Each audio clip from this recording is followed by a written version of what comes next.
Hi guys. So for this week's discussion, I've chosen prompt B with the difference between equality and equity.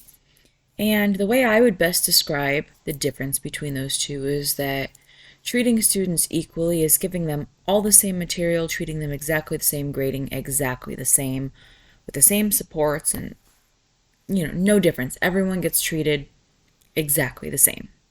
An equitable classroom and equitable grading policy for me entails understanding that some students might not have the same resources that others do. So they might need additional help. They might need modified instruction.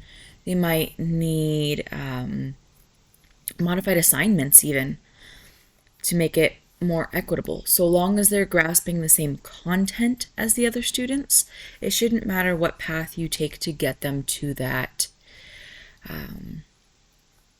same standard.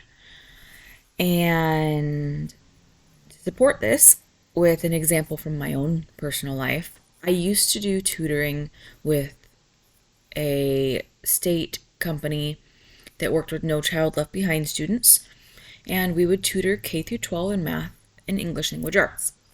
Well, I had a third grade boy that I was tutoring at the time, and he was smart as a whip, man.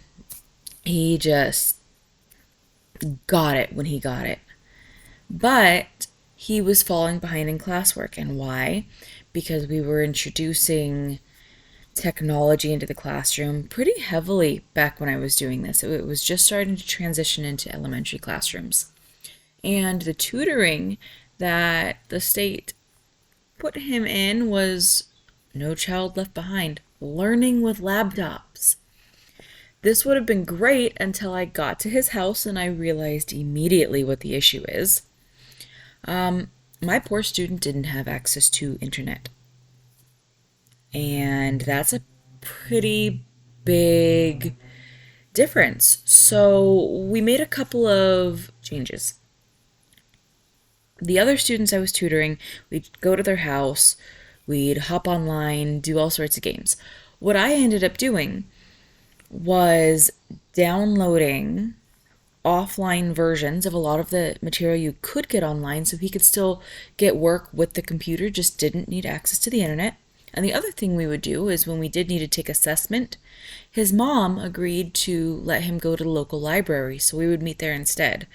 And I think that's a great example of equity versus equality because he still got where he needed to go. We just took a little bit of a different route.